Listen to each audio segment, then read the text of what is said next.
repot it, I can then after apply the lime sulfur and then move it out into full sun. So the black char of the deadwood, it's gonna turn. It's not gonna stay this black. It's gonna lighten up in color a lot. After we repot it, we are going to keep it in the shade, and once we move it back out into full sun, we're going to apply a lime sulfur treatment to bring the white redwood color out of it. Because right now, the story of the tree kind of tells it was in a wildfire, which is actually kind of true because on the other side of the tree, so on the back side, you see all this black right here? This is actually an indicator that the tree was near a wildfire and it burned this whole side of the tree. So that's why this side, being so dark as well, is just very fitting. Carry on.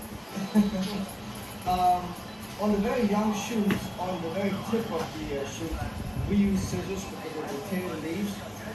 We could potentially break this new growth. And for that job, we use our new scissors that are now available on the website. And these scissors are super, super sharp. They just cut through everything with ease. You're watching this video.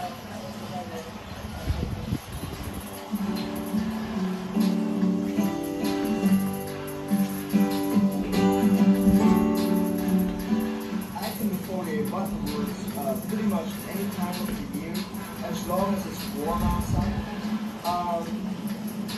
But that's in Florida. I mean, we are in South Florida and Fort Lauderdale.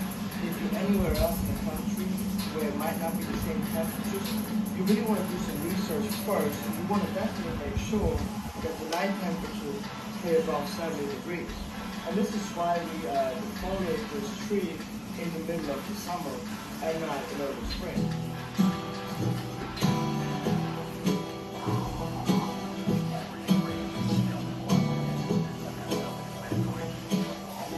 Since this part has already been pretty well defoliated, I'm going to start to cut the tree back now. And all of these long shoots right here, we let them grow until they got to about this size, just to thicken up the branch a little more. But I think it's pretty well thickened up at this point, so I can go ahead and just cut the tips back and push the growth back a little bit. And so I also go through and I cut back all of the dead branches, and I also cut back the tubes. So let me show you a couple branches where it's just like these. The branch forks into the two branches here, and then on top here we have another two branches that come out of the exact same spot.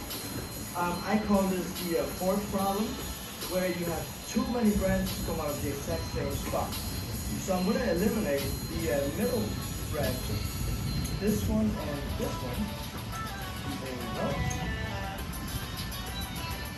So if I were to keep this third branch up here, this would bulk up and become so thick it would look really ugly and it would ruin the design of the branch. So when I was talking about the two part, I was talking about this.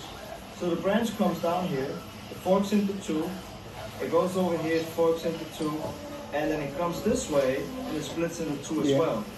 And now I have to continue this all the way out to the very tips of the branches. So again here, you can see that it splits into two, right? Even though they're crossing, but that's okay for right now. And then again, I cut the tips back too.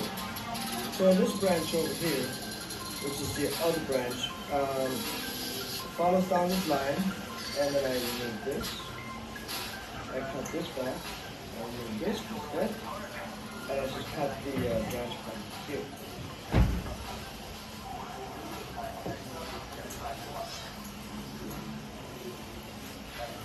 Right, so now you can see that it goes into two, and then it just continues all the way over here.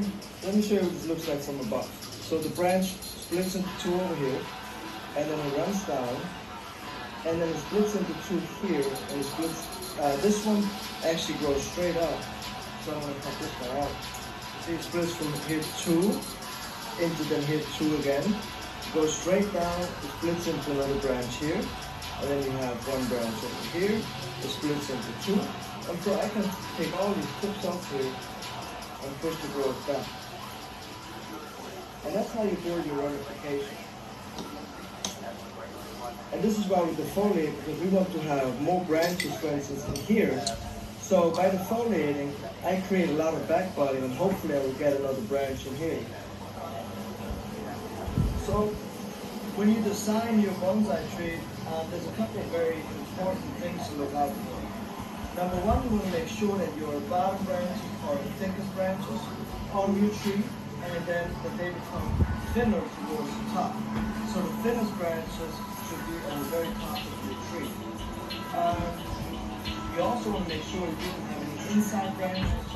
So meaning if this was a tree trunk, this is the inside of the card. So you don't want to have any branch going out here, because that will ruin your design and the movement of something. So you also make sure the branches are on the outside of the movement, and that they're thickest at the bottom and they're